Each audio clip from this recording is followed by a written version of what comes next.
नमस्कार दोस्तों, प्रस्तुत है बृहस्पतिवार व्रत कथा। गुरुवार व्रत करने से बृहस्पति देवता प्रसन्न होते हैं। यह व्रत अत्यंत फलदायी है। अग्नि पुराण के अनुसार अनुराधा नक्षत्र युक्त गुरुवार से आरंभ करके 7 गुरुवार व्रत करने से बृहस्पति ग्रह की हर पीड़ा से मुक्ति मिलती है। बृहस्पतिवार व्रत कथा। प्राचीन समय की बात है। एक नगर में एक बड़ा व्यापारी रहता था। वह जहाज़ों में माल डलवा कर दूसरे देशों में भेजा करता था। वह जिस प्रकार अधिक धन कमाता था, उसी प्रकार जी खोलकर दान भी करता था। परंतु उसकी पत्नी अत्यंत कंजूस थी। वह किसी को एक दमड़ी भी नहीं देना चाहती थी। एक बार सेठ जब दूसरे देश व्यापार करने गया था तो पीछे से बृहस्पति देव ने साधु के भेष में उसकी पत्नी से भिक्षा मांगी। व्यापारी की पत्नी बृहस्पति देव से बोली, हे साधु महाराज, मैं इस दान पुण्य से तंग आ चुकी हूँ। आप कोई ऐसा उपाय बताएं जिससे मेरा सारा धन नष्ट हो जाए और मैं आराम से रह सकूं। मैं यह धन लुटता हुआ नहीं देख सकती। बृहस्पति देव ने कहा, हे देवी, तुम बड़ी विचित्र हो। संतान और धन से कोई दुखी होता है क्या? अगर अधिक धन है तो इसे शुभ कार्यों में लगाओ। कुमारी कन्याओं का विवाह कराओ, विद्यालय और बाग बागीचों का निर्माण कराओ। ऐसे पुण्य कार्य करने से तुम्हारा लोक परलोक सार्थक हो सकता है। परंतु साधु की इन बातों से व्यापारी की पत्नी को खुशी नहीं हुई। उसने कहा, मुझे ऐसे धन की आवश्यकता नहीं है जिसे मैं दान दूं। तब बृहस्पति देव बोले, यदि तुम्हारी ऐसी इच्छा है तो तुम एक उपाय करना। 7 बृहस्पतिवार घर को गोबर से लीपना, अपने केशों को पीली मिट्टी से धोना, केशों को धोते समय स्नान करना, व्यापारी से हजामत बनाने को कहना और भोजन में मांस मदिरा खाना, कपड़े अपने घर में धोना। ऐसा करने से तुम्हारा सारा धन नष्ट हो जाएगा। इतना कहकर बृहस्पति देव अंतर्ध्यान हो गए। व्यापारी की पत्नी ने बृहस्पति देव के कहे अनुसार 7 बृहस्पतिवार वैसा ही करने का निश्चय किया। केवल 3 बृहस्पतिवार बीते थे, उसकी समस्त धन संपत्ति नष्ट हो गई और वह परलोक सिधार गई। जब व्यापारी वापस आया तो उसने देखा कि उसका सब कुछ नष्ट हो चुका है। उस व्यापारी ने अपनी पुत्री को सांत्वना देते हुए वह दूसरे नगर में चला जाता है। वहाँ वह जंगल में लकड़ियाँ काटकर अपना जीवन यापन करता है, शहर में बेचता है। इसी तरह वह अपना जीवन यापन करने लगता है।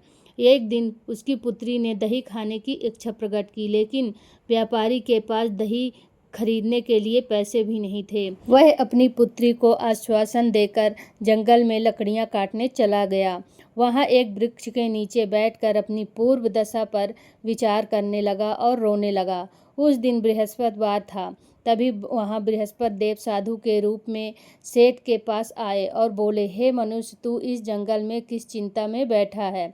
तब व्यापारी बोला, हे महाराज, आप सब कुछ जानते हैं। इतना कहकर व्यापारी अपनी कहानी सुनाकर रो पड़ा। बृहस्पति देव बोले, देखो बेटा, तुम्हारी पत्नी ने बृहस्पति देव का अपमान किया था, इसी कारण तुम्हारा यह हाल हुआ है। लेकिन अब तुम किसी प्रकार की चिंता मत करो।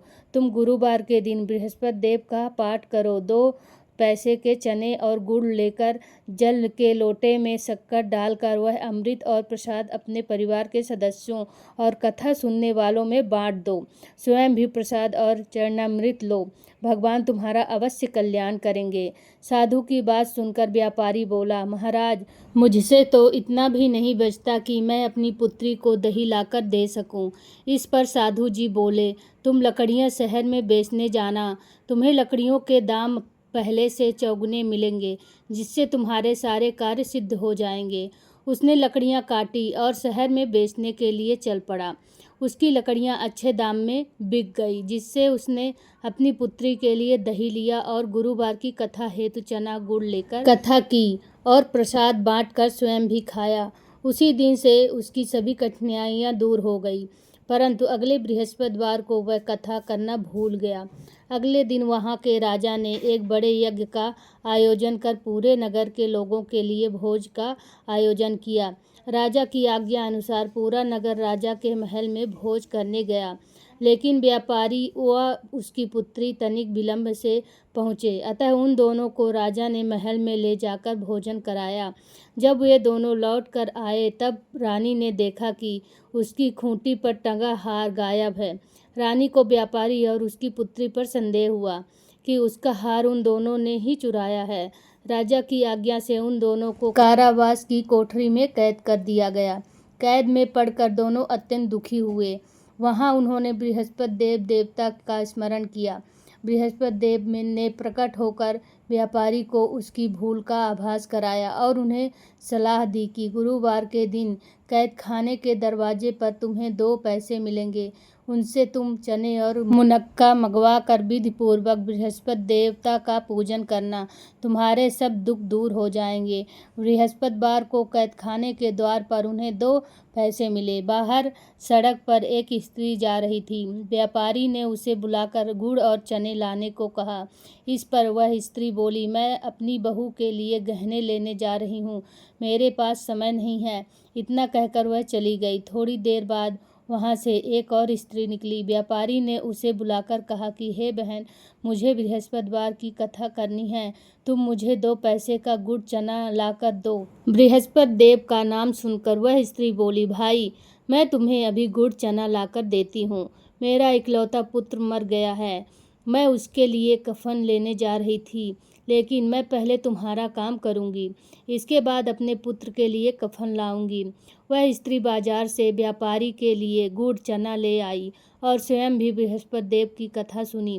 कथा के समाप्त होने पर वह स्त्री कफन लेकर अपने घर गई और घर पर लोग उसके पुत्र की लाश को राम राम सत्य है कहते हुए शमशान ले जाने की तैयारी कर रहे थे। स्त्री बोली, मुझे अपने लड़के का मुख देख लेने दो। अपने पुत्र का मुख देखकर उस स्त्री ने उसके मुंह में प्रसाद और चरणामृत डाला।